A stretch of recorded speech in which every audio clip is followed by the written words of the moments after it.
What's up, Internet? My name is Splice and today we're going to be talking about something that, personally, I enjoy quite a bit, because I like my archers. That being said, we're going to be talking about Kate Bishop and sort of her origin story for sort of taking over the mantle for Clint Barton. But specifically, in the TV show, not the comics. I'm not going to be a comic nerd enough to know these things in detail. I'm going to go off personally based on the narrative that is demonstrated in the Hawkeye TV show, and that's kind of where I'm going to stop my expertise. I don't pretend to know the comics as well as I'm sure many of you in the comments will know. So if you do have some interpretation that you enjoy or you think I should know about, please put them in the comments down below and we'll have a discussion about it, and maybe you'll teach me something new and interesting about the comic version that I didn't know. Anyway, all that being said, let's get down to the meat and potatoes of this particular discussion. Today we're going to be talking about how Kate Bishop was inspired by Clint Barton, and we're going to just generally capitalize on specifically the intro, how that builds a really astounding character, how it builds up her character motivations, how it demonstrates how Clint actually inspired her, and more to the point, we're going to be talking about specifically how this scene and sort of series of scenes really, one after another, really effectively builds her character, demonstrates her quirks, demonstrates her preferences in terms of her moral code and her parental interests, and just a lot of these really interesting character moments. And that's only the first 10 or so minutes. Okay, let's get into that. So first of all, we start with the parents of Kate Bishop arguing, and what we notice is that her mother is more of a pessimist, realist, unfortunate kind of reality check for the more idealist, optimist that is her father. And we see that Kate is actually spying on these two, which is kind of the impetus for how this scene starts. She's spying on them. They're arguing about whether or not they can keep the house, whether they can finance it, whether or not the dad, who has an idea of how things are all going to go and be fine and things are going to work out, is sort of contrasted by Kate's mom having an issue of how do you make this realistic? How does this actually work out in practice? And kind of having an issue with the idealistic perspective of Kate's father. Everything will be fine. Okay, we have to sell the penthouse. No, we don't. That's... What, an actual solution? We then have Kate slip on something. They both hear it.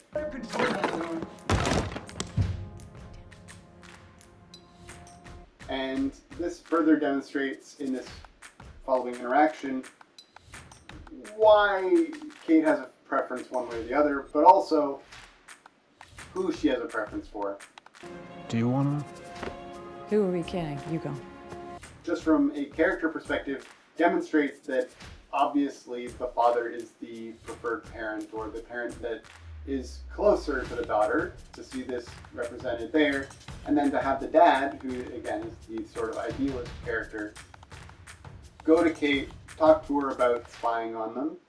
Kate? Coming in. You shouldn't eavesdrop. Then how would I know what you're saying when I'm not there? I don't know how to argue with that. But also talk about how if something bad were to happen, he would protect them. What would you do in a hurricane? I would do what I always do. Protect you. So Kate then, when her dad goes to his office, goes to see her mom. They have a good conversation. Mommies can be pretty fun too, you know.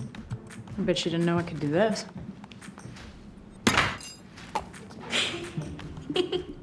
And Kate's mom tries to be relatable and make her daughter laugh, showing that she is also approachable and someone that Kate can talk to. Just by showing some fun little tricks that she can do and be fun. That's the idea. So she's kind of playful in this moment before she kind of has disaster strike.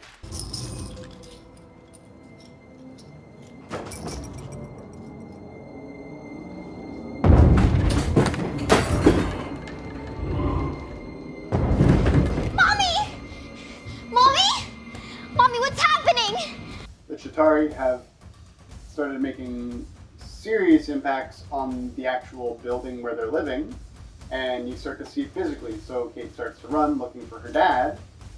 There's lots of shaking of the building, dust everywhere. Things are chaotic. Then we see the actual study with that entire wall missing.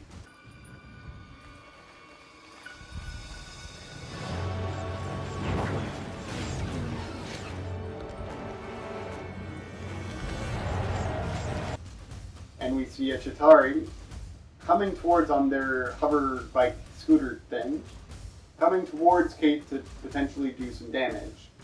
As Kate is terrified and hoping that this isn't truly the end, who comes to step in but Hawkeye's arrow hitting this Chitauri's scooter, causing it to malfunction and crash and ultimately save Kate from any issue where the Chitauri was a problem.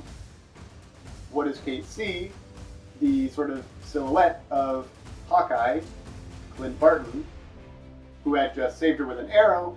Her focus is wholly on her savior in this moment. It's a really effective way of showing that she's going to idealize this person who saved her life in this moment of extreme crisis. So that's a really good way to get your character to be empathetic, but also find somebody that they idealize. This is sort of this is who I want to emulate sort of situation for this character.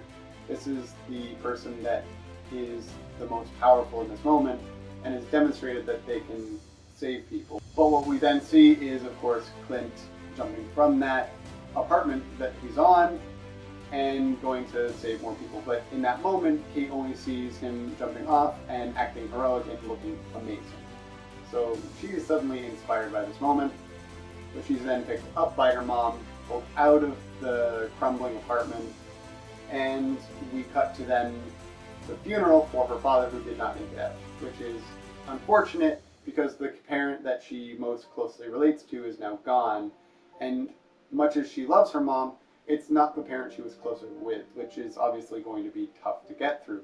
But because her dad was the one who would say he's going to protect and save them and make sure that everybody's okay, Kate now feels that she has to step in and become that person. I need to protect us. Kate, that's my job. And the way she wants to do that, much as her mom says, well, I'm the adult, I should be the one protecting you, I'm, going to be that person for you as much as I can be. What do you need to feel safe? Kate says she needs a bow. Okay? Whatever you need, I'm here for you.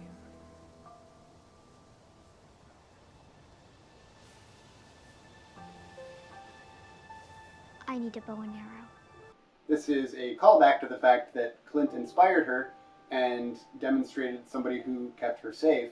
And therefore, one, it also ties into her father figure of being the protector, but it also demonstrates this is somebody that she wants to emulate and become like. There's always going to be weather. Some people forget the one thing they can control, the choices they make in the face of it. This inspires her fascination with the bow and arrow, which we see in the intro sort of screen. We see her demonstrating her skill through these pictorial images, demonstrating her competence and the awards that she gets for that competence, and demonstrating her slowly adding that skill.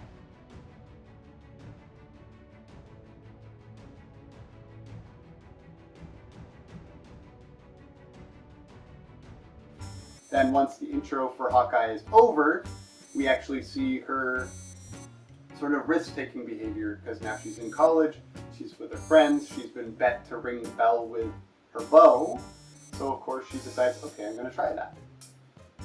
So she rigs up an arrow with a tennis ball to hit the bell. But are you sure that arrow won't damage it? No. And she at first makes some quip about what is the actual part of the bell that rings. So the real question, does the bell swing back and forth, or does the dangly thingy in the middle swing back and forth? It's obviously the bell. See? I would disagree. I think it's the dangly thingy. So of course they're going to find out.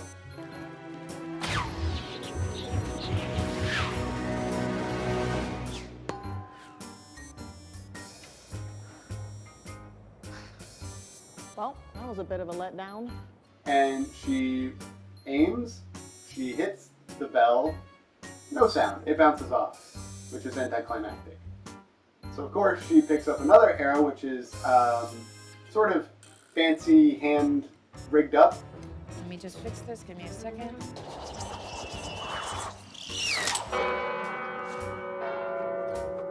The momentum of the arrow actually starts to ring it, which then of course alerts people that, okay, this tomfoolery abound. So then she is confronted by sort of university staff who she's like, oh, well, hi, while her friends run away. So now she's sort of fully responsible for whatever this loud bell ringing is in the night. Which would have been fine if, while they were confronting her, the bell tower didn't collapse behind her.